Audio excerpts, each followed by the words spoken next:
El comienzo de nuestro recorrido se remonta al período Ordovícico. Hace más o menos 485 millones de años atrás, en medio de la Edad Paleozoica. Son sobrevivientes a este periodo, incluso hasta nuestros tiempos, los primeros a los que visitaremos.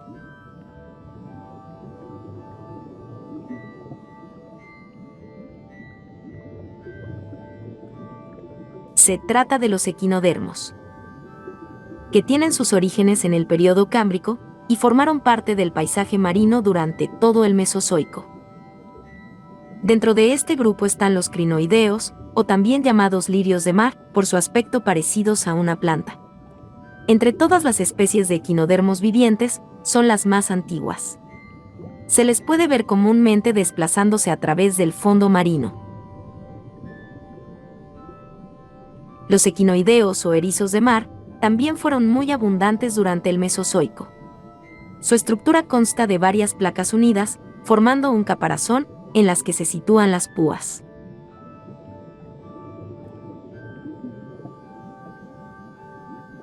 Finalmente tenemos a los asteroideos o estrellas de mar, las cuales son fácilmente reconocibles por su anatomía o simetría pentarradial. Normalmente se tiene la idea de que solo poseen 5 brazos, pero familias como la Heliasteridae pueden tener hasta 35.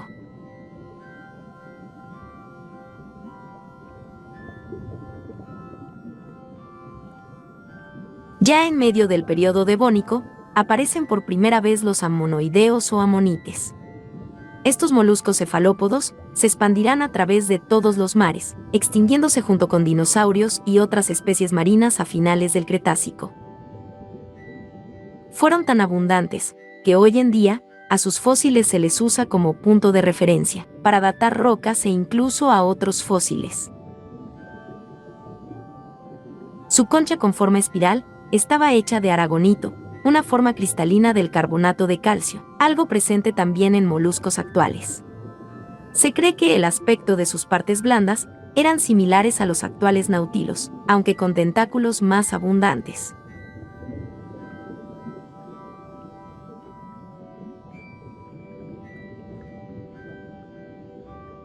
Otra especie originada en el Devónico son los blemnoideos, o más conocidos como belemnites. Otro grupo más de moluscos cefalópodos, pero perteneciente a la subclase de los coloideos, los cuales hoy en día agrupan a todos los cefalópodos vivos, excepto a los mencionados anteriormente nautilos. A pesar de su origen en el Devónico, su mayor proliferación se vivió durante el Mesozoico. Sobre todo, entre el período Jurásico, hasta su extinción a finales del Cretácico, junto con otras especies. Su morfología y forma de desplazamiento se siguen manteniendo hasta el día de hoy, presentes en especies como calamares y jibias.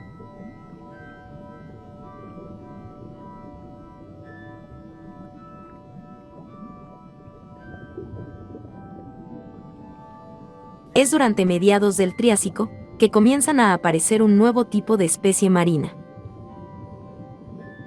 Se trata del Pistosaurus, un reptil sauropterigio que se podría considerar uno de los más antiguos.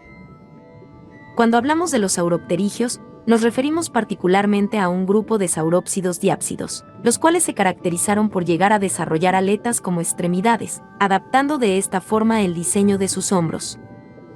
Volviendo al Pistosaurus, su especie tipo, Pistosaurus longaevus, alcanzaba los 3 metros de largo. Al poseer una columna vertebral rígida, tal como el de los posteriores plesiosaurios, esto lo obligaba a depender de sus 4 aletas para poder impulsarse y así desplazarse a través del agua.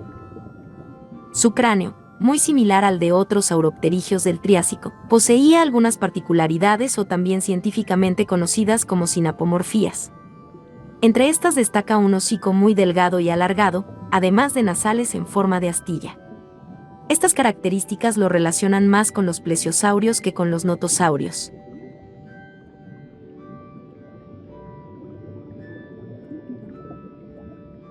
Uno de los grandes reptiles marinos, que habitó durante el Triásico medio hasta el superior, fue el Chastasaurus. Perteneciente al género de los Ichthyosaurus, la especie Chastasaurus icaniensis llegó a medir 21 metros de largo. A diferencia de otros ictiosaurios, su figura era bastante delgada, con una caja torácica de hasta 2 metros de alto. Su cráneo era bastante corto, con un hocico completamente sin dientes, algo completamente diferente del resto de ictiosaurios, que por lo general tiene hocicos largos y con dientes, muy similares a los de los delfines. Es por esto que se cree que la forma de alimentarse del enorme Chastasaurus era por succión, pudiendo atrapar a cefalópodos como los antes nombrados belemnites, ya que estos poseían cuerpo blando, sin la necesidad de romper ninguna dura concha. En la actualidad algunas especies de ballenas, como las ballenas picudas, usan una técnica muy similar. Una característica llamativa es su hueso nasal, el cual se extendía hasta la punta del hocico y luego estrechándose abruptamente.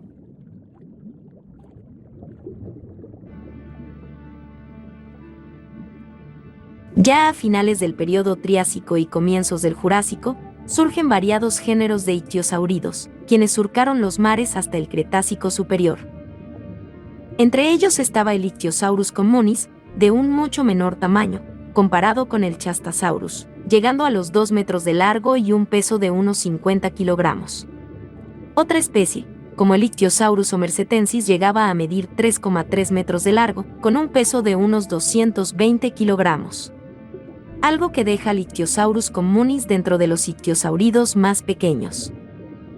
La buena conservación de muchos fósiles han permitido estudiarlo muy bien, incluso con crías en su interior, lo que indica que los Ichthyosaurus eran vivíparos.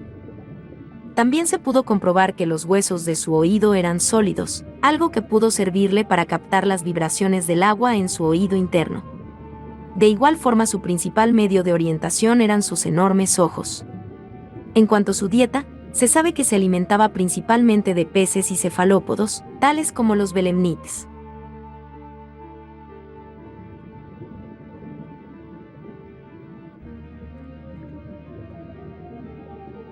A comienzos del Jurásico aparece uno de los géneros de reptiles sauropterigios más conocidos, los Plesiosaurus. A diferencia de otros plesiosauridos, el Plesiosaurus dolichodeirus tenía una cabeza bastante pequeña, con un cráneo de forma un tanto triangular y aplanado, dotado de dientes parecidos a conos, un tanto curvados, llegando a ser procumbentes, es decir, que estaban proyectados hacia afuera.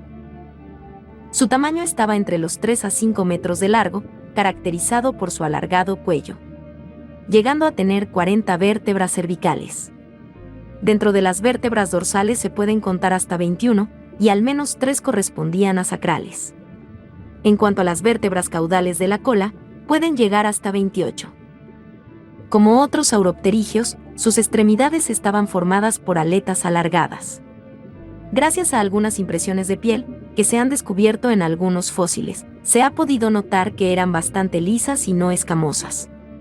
En ejemplares adultos, se puede notar como las aletas delanteras son mucho más amplias que las traseras, una característica que en ejemplares más jóvenes no es tan marcado. Al igual que otros reptiles marinos de la época, su dieta iba desde peces hasta belemnites. La forma de U de sus mandíbulas, acompañada de sus alargados y curvados dientes, servían como una verdadera trampa para sus presas.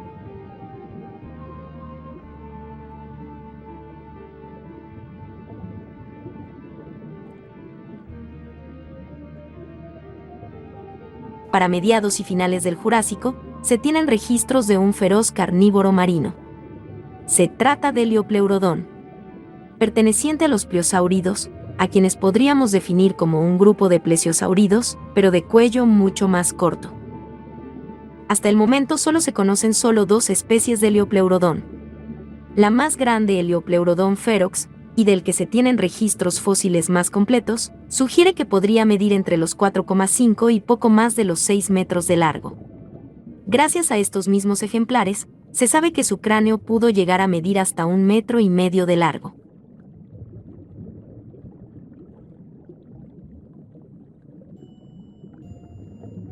Ya a finales del Cretácico, podemos ver una abundante y variada fauna marina.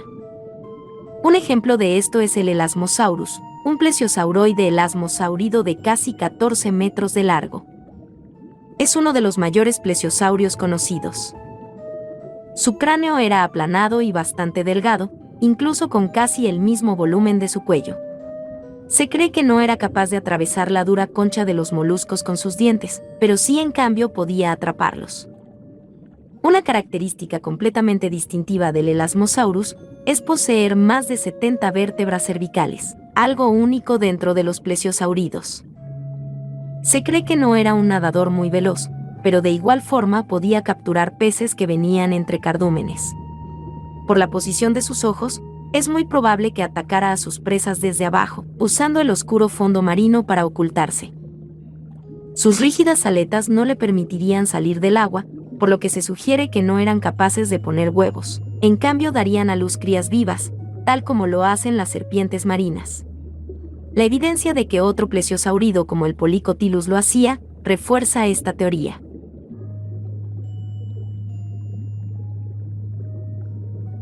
Otro plesiosaurido conocido de este periodo es el Aristonectes.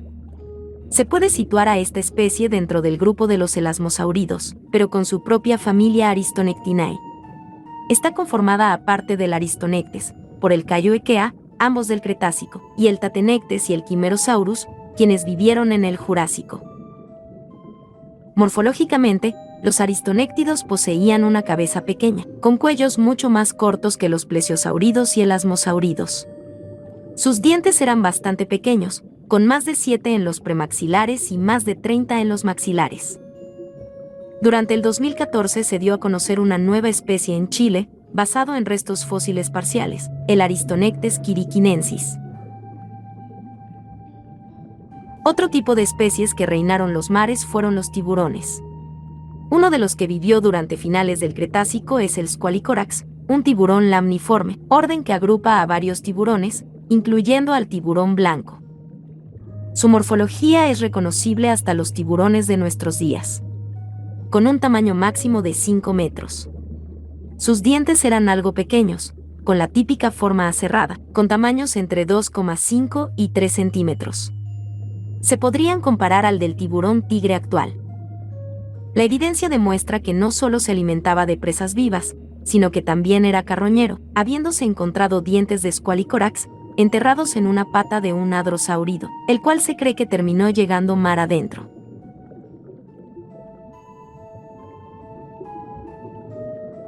Además de tiburones como el Squalicorax o el Cretoxirina, hubo otro gran depredador que reinó principalmente las aguas del mar interior occidental del Cretácico superior.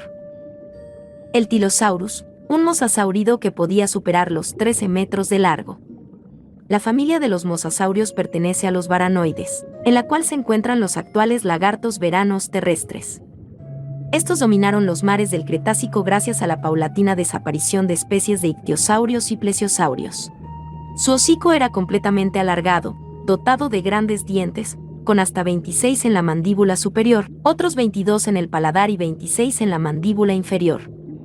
Se ha podido comprobar su capacidad depredadora, al haberse encontrado restos en su estómago de variadas especies.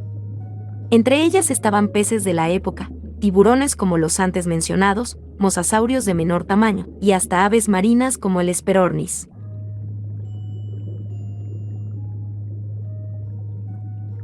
Los Hesperornis fueron un género de aves marinas, las cuales solo habitaron durante finales del Cretácico. Llegaron a medir casi 2 metros de longitud. Se caracterizaron por su ausencia de alas, ya que estaban completamente reducidas y no desarrolladas, por lo que usaba sus patas para poder nadar e impulsarse en el agua y así poder alimentarse de peces.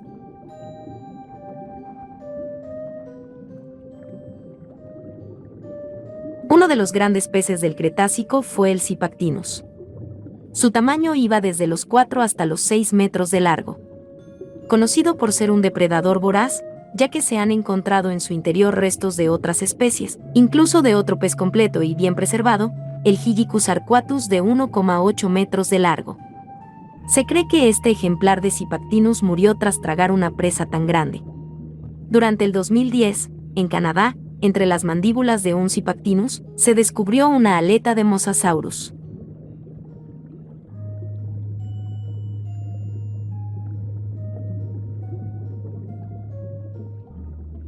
También habitaron especies de tortugas, entre ellas estaba el archelón.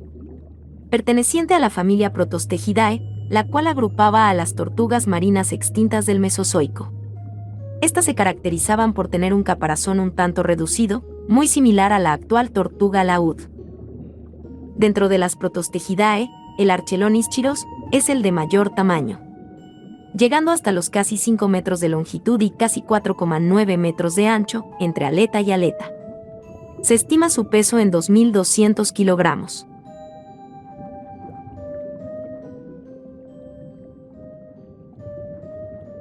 Ya terminando el Cretácico, y representando a una de las últimas especies depredadoras antes de la extinción masiva, antes del Paleógeno, está el Mosasaurus. Este mosasaurido, los cuales dominaron durante finales del Cretácico, se estima que llegó a medir 18 metros de largo, comparándose con el Tylosaurus proriger y superando al Ainasaurus bernardi. Como otros mosasauridos, sus patas estaban modificadas para formar aletas, teniendo un mayor tamaño en las delanteras. Su cráneo en forma de punta poseía dientes muy afilados, esto complementado con un maxilar inferior que le permitía tragar presas y trozos más grandes de carne. Se cree que acechaba la superficie del océano en búsqueda de peces, diferentes especies de tortugas y amonites. No se descarta que también se pudiera alimentar de otros mosasauridos de menor tamaño. Ahora puedes ayudar al canal haciendo una pequeña donación, puedes encontrar el link en la descripción del video. También puedes seguirme en Instagram @JurassicTube. Recuerda darle like y comentar lo que gustes. Gracias por ver el video.